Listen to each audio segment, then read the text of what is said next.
एक दिन राजा कृष्णदेव राय के दरबार में अरब देश का एक व्यापारी आया। उसके पास एक से बढ़कर एक अरबी घोड़े थे। व्यापारी ने हट्ठे-कट्ठे और तंदुरुस्त अरबी घोड़ों की राजा कृष्णदेव राय के सामने इतनी तारीफ की कि उन्होंने फौरन उन घोड़ों को खरीदने का मन बना लिया। अच्छी कीमत देकर व्यापारी से सारे घोड़े खरीद लिए गए। व्यापारी खुशी-खुशी वापस चला गया।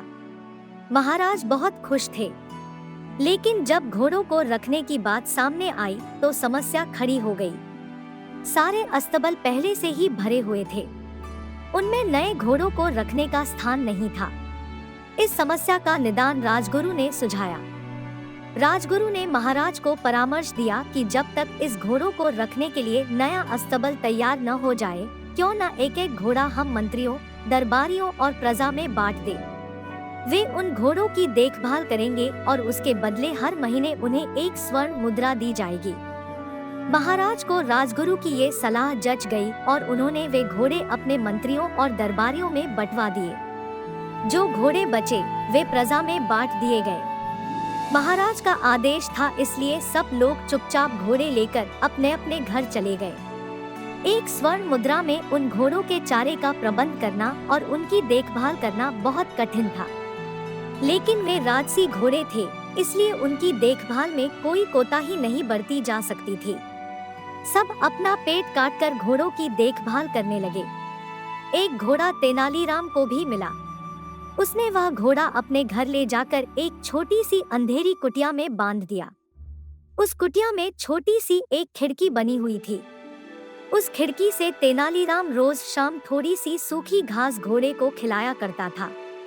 घोड़ा दिन भर भूखा रहता था, इसलिए जैसे ही शाम को खिड़की से सूखी घास देखता, लपक कर उसे खा जाता। दिन बीतते गए और वह दिन भी आया जब अरबी घोड़ों का अस्तबल बनकर तैयार हो गया।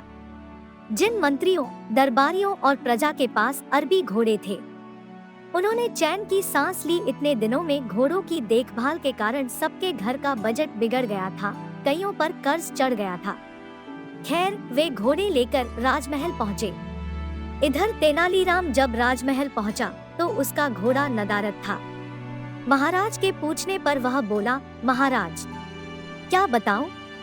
वह घोड़ा बहुत ही ज्यादा खूंखार हो गया है, किसी पर भी हमला कर देता है। मुझमें तो इतना साहस नहीं कि उसके अस्तबल में घुस पाऊं, इसलिए मैं उसे नहीं ला पाया। महाराज कुछ कहते, इसके पहले राजगुरु बोल पड़े, महाराज, तेनालीराम की बात पर विश्वास नहीं किया जा सकता। अवश्य घोड़ा सही सलामत नहीं है, इसलिए तेनालीराम बहाना कर रहा है। हमें वहां जाकर वास्तविकता का पता लगाना चाहिए। महाराज ने राजगुरु को कुछ सैनिकों के साथ तेनालीराम के घर जाकर घोड़े को लाने का आदेश दे दिया। राजगुरु सैनिक लेकर तेनालीराम के घर पहुंच गए। साथ में तेनालीराम भी था। तेनालीराम ने उसे वह कुटिया दिखाई जहां घोड़ा बंधा हुआ था। राजगुरु जब कुटिया के पास पहुंचे तो तेनालीराम बोला, राजगुरु जी संभल के, घोड़ा सच में बहुत खूंखार हो गया है। आप पहले खिड़की से उसका मुआयना कर लीजिए। राजगुरु ने भी सोचा कि पहले खिड़की से ही मुआयना कर लेना उचित होगा। वह अपना मुंह खिड़की के पास ले गए। दिन भर से घोड़े ने कुछ खाया नहीं था। तेनालीराम शाम के समय ही उसे सूखी घास दिया करता था, इसलिए जैसे ही राजगुरु खिड़की के पास अपना मुंह लेकर गए, उनकी दाढ़ी को सूखी घास समझकर घोड़े ने मुंह में दबा लिया और खींचने लगा। राजगुरु दर्द से चीख पड़े। यह देख तेनालीराम बोला, मैंने कहा था राजगुरु जी की घोड़ा बड़ा खूंखार हो गया है। राजगुरु क्या कहते, बस दर्द से चीखते रहे और अपनी दाढ़ी छुड़ाने का प्रयास करते रहे, किंतु भूखा घोड़ा भी दाढ़ी छोड़ने तैयार नहीं था। आखिरकार सैनिकों द्वारा तलवार से दाढ़ी काटकर अलग कर दी गई। तब राजगुरु की जान छूटी। उसके बाद राजगुरु ने सैनिकों को आदेश दिया कि वे घोड़े को पकड़कर राजमहल ले चले। घोड़े को राजमहल में महाराज के सामने ले जाया गया। राजा ने जब घोड़े को देखा तो आश्चर्यचकित रह गए। इतने महीने ढंग से कुछ खाने पीने को न दिए जाने के कारण उसका शरीर सूख गया था और वह एकदम मरियल दिख रहा था। अपने घोड़े की ये हालात देख महाराज बहुत क्रोधित हुए और तेनालीराम से बोले, ये क्या हालत कर दी तुमने घोड़े की? तेनालीराम बोला, महाराज, एक स्वर्ण मुद्रा में मैं इसे जितना दाना पानी दे सकता था उतना मैंने दिया।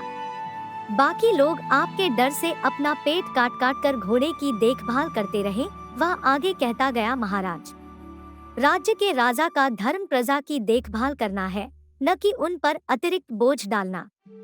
इन घोड़ों की देखभाल करते करते और उन्हें बलवान व तंदुरुस्त बनाए रखने में आपकी प्रजा दुर्बल हो गई है। आप ही बताएं महाराज, क्या ये उचित है? महाराज को तेनालीराम की बात समझ में आ गई और उन्हें अपनी भूल का एहसास हो गया। अपनी इस भूल के लिए उन्होंने सबसे क्षमा मांगी और उन्हें इन महीनों में हुए खर्चों की भरपाई भी दी।